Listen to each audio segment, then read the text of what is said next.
Okay, welcome back to part two of the interactive plots lesson.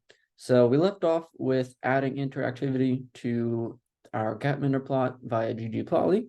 Now we're going to learn the basics of the plotly package to learn how to recreate this and eventually add some more advanced interactive features.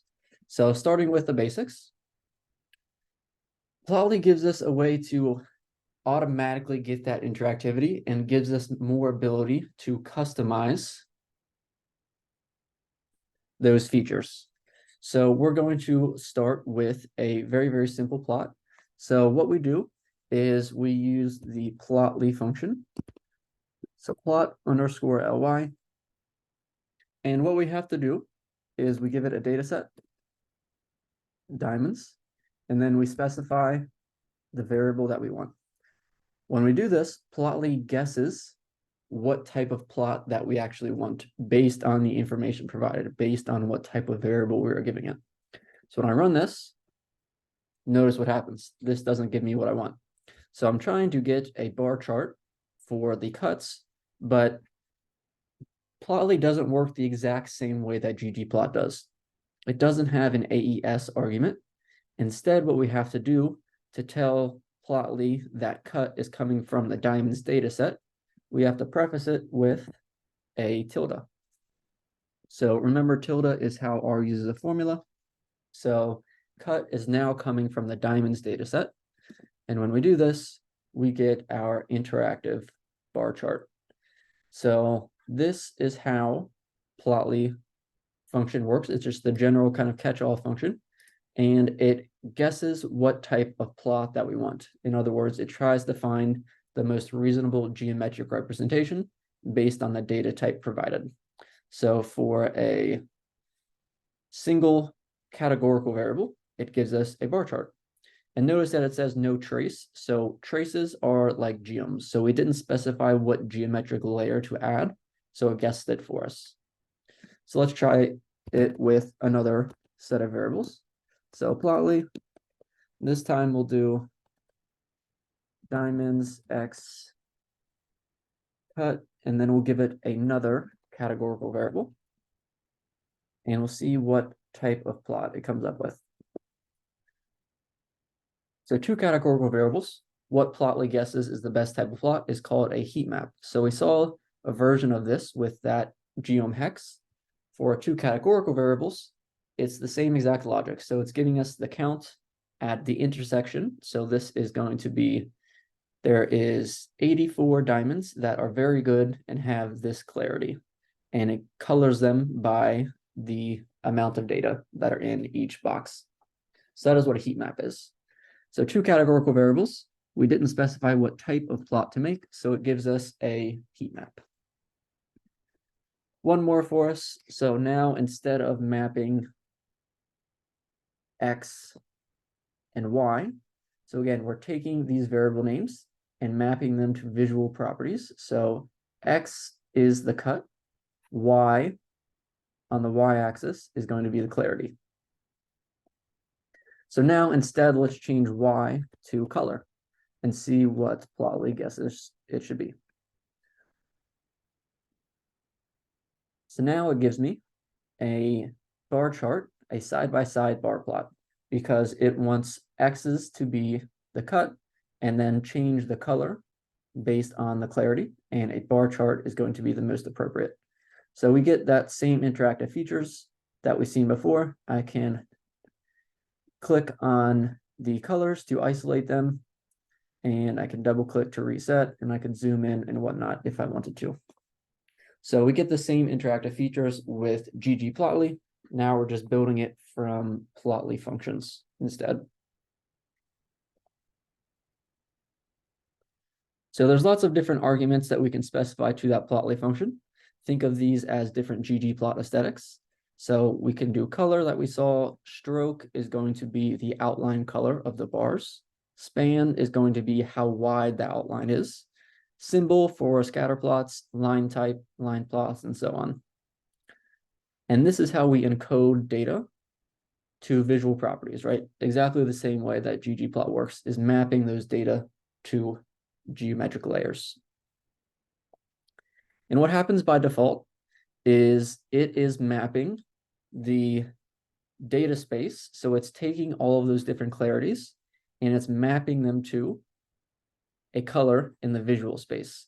The way we can specify this is by specifying the plural of the argument. So what I mean by that is right now I'm taking the color from the data, which is all the different clarities, and I'm mapping that to the colors argument. So IF is going to this color, VVS1 is going to this color.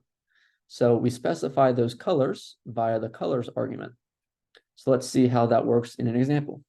So let's say I have another Plotly call, and we have our diamonds data. Our X is going to be cut. Y is going to be, we're going to change it to color instead. So color is going to be clarity. By default, when I run this, I get the color palette that is shown here. If I want to manually specify what colors I use, we use the colors argument. And I can use a kind of preset color palette by doing the accent, which is from the R Color Brewer package.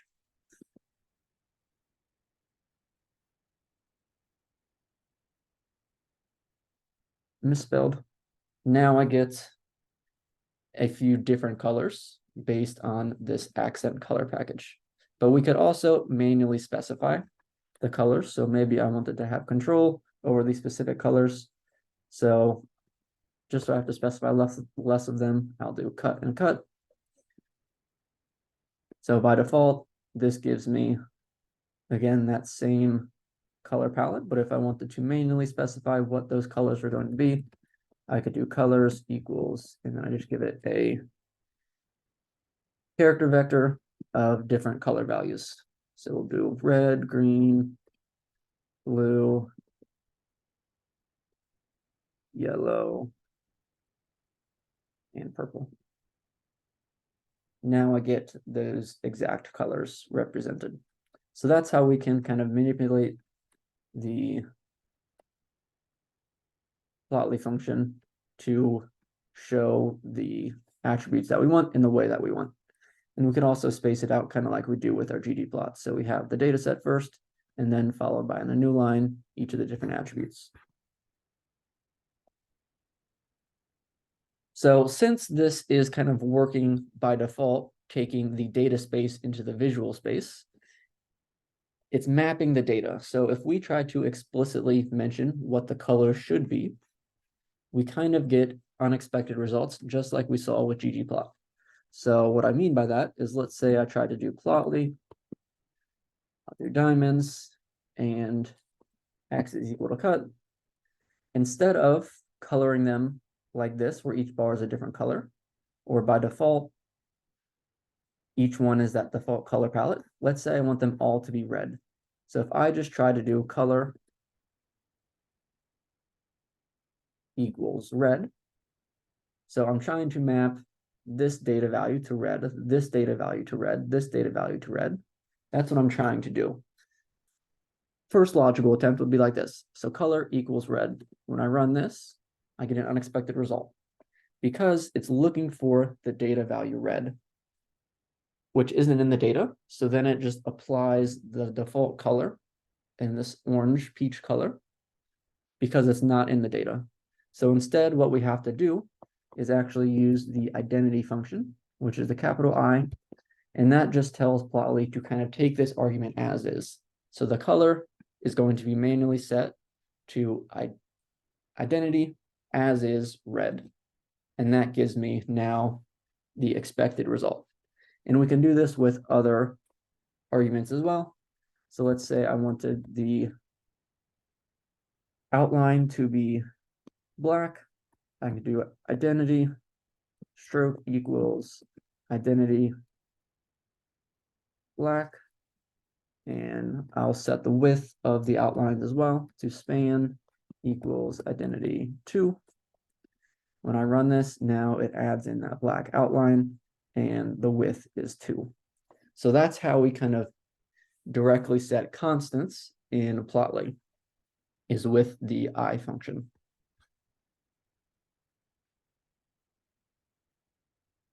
So next up is going to be kind of building more complex layers. So remember in ggplot to add layers, we did that with a plus sign. So I could do geom point plus geom line, and I could add a line to my scatter plot, kind of connect the dots.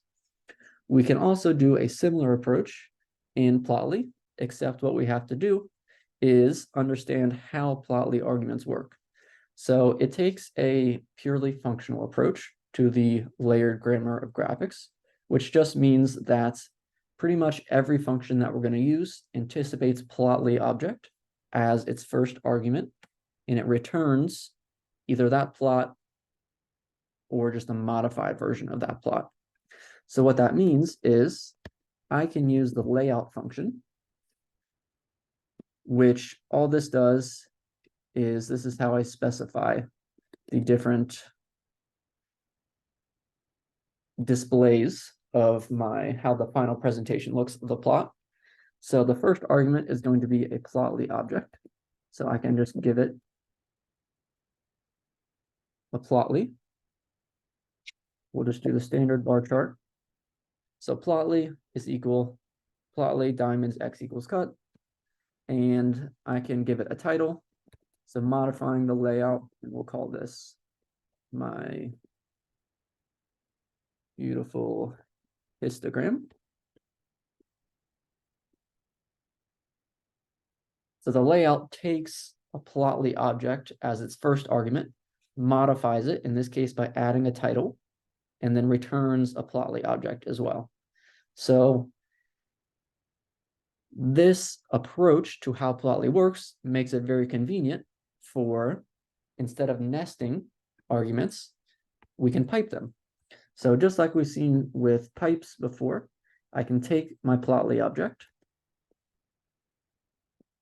I can pipe it to the layout function, and it's expecting a Plotly object as its first argument. So remember with pipes, we kind of get that implicit first argument. So this Plotly object is going into where the dot is. And then I can add the title is equal to my beautiful histogram. And we can get rid of that. And we should get the same result. So this is how we combine layers. This is how we add extra features when we have multiple steps to our Plotly plots, is just by chaining them together with pipes. So very, very neat, very, very useful, applying those previous ideas. Like with dplyr, when we continually piped in and added and modified our data set, we can do that same logic with Plotly.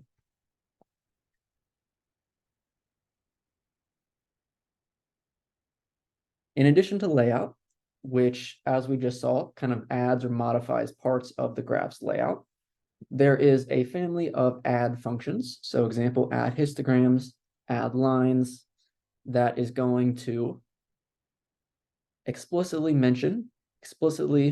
say which type of geometric object I want to have in my plot.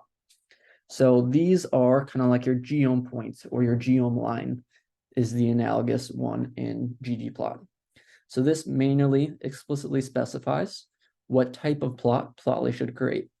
So remember, I was getting this warning every time that no trace was specified. By adding the function add histogram or add lines, I'm specifying the trace. I'm specifying the layer that Plotly should make, and we won't get that warning. So to do that, we can use our new piping approach, and we'll use diamonds. I'll pass that to Plotly, which is just like our kind of catch-all ggplot function. And then I want specifically a histogram, and I want x equal to cut.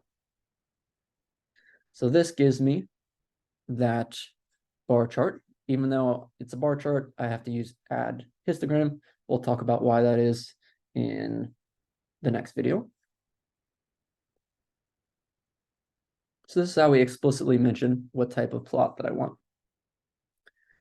And just like we know with ggplot, it can be useful to add multiple layers to a plot. So whether that be add annotations or adding a line to a scatter plot, so we can kind of connect the dots in a time plot, right? That's going to be a very useful strategy for us. So it's going to be helpful to know how these arguments work in Plotly. So how that works is everything specified in the kind of catch-all ggplot Plotly function is passed downstream to all of the add traces. So all of the add functions get the arguments that are specified in the original Plotly statement at the very top, unless you set inherit equals to false, right? This is the same way that ggplot works. So when I do ggplot data equals diamonds, x equals price, and then I do geom point, geom line, whatever below it, right? All of those are inheriting that x argument. It's the same way that Plotly works. So what we can do is actually use this, and we can actually check the data at each point in the process. So we can use our dplyr verbs, our dplyr functions like select, mutate, all that stuff in order to modify the underlying data of the plot. So let's see how that works. So the first thing I'm going to do is create a histogram. So we're just going to use our previous code. So this gives me the same exact result. And what we can do is check the data argument with plotly underscore data. So I can actually tell what data is at this particular layer. So right now, this histogram is just being run off of the raw data, right? I just have all of those different 50,000 observations, and it's looking at what is their cut. If I want to add data labels to the top of the bars, we can actually summarize the data that is used for the histogram and add that to a new layer. So what we can do is, I'll comment that out. And right, we want to take the data that is currently displayed, and we want to, good review for dplyr, we want to group by cut, right? I'm trying to count the number of observations for each cut, right? We usually use this plotly data to debug, right? To inspect the data going into a particular layer. So that's what we just did, is at the histogram level, this is the data that it's working with. Now I'm just going to modify that data in order to add a new layer to the plot. So I'm going to group by cut. I'm going to then summarize. So a powerful pattern for dplyr is group by and then summarize. Summarize, we'll do n equals n, so that just gives me the count for each of the different groups, and we can check the data at this stage.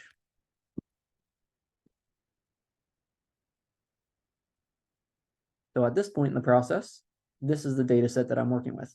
So I have the 5 different cuts in all of their respective counts. So now what I'm going to do is add a layer based on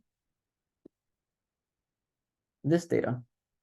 So I'll comment that out, and I want to now, if I'm adding data labels, it's going to use add underscore text function. And the arguments it takes is I want that label to be the n.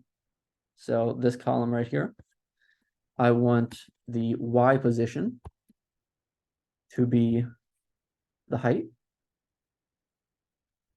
And then we can specify where we want the text to be positioned.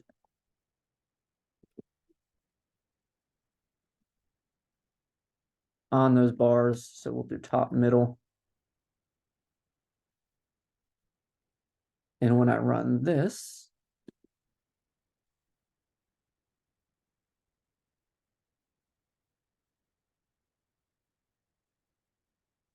Let's see what the result is. Okay, so when we run this, the error that we get is the add text. It needs an X, a Y, and a text attribute. Right now, it's only being supplied the text and the Y attribute. And that's because my add histogram specifies the X locally. So this is not getting carried downstream to my add text. So if I move this into the plotly statement, this is now going to carry to the add histogram and carry to the add text. So when I run this, now I get both of my geometric layers. I get the histogram and I get the text layer, the text trace. And that's what we have here, is the two different traces. So the trace 1 is text, trace 0 is the plot. So that's how we can manipulate the underlying data, inspect it along the way, and just use kind of subsets of the data to add specific layers. So in the next video, we will pick up with some more common plotly plots.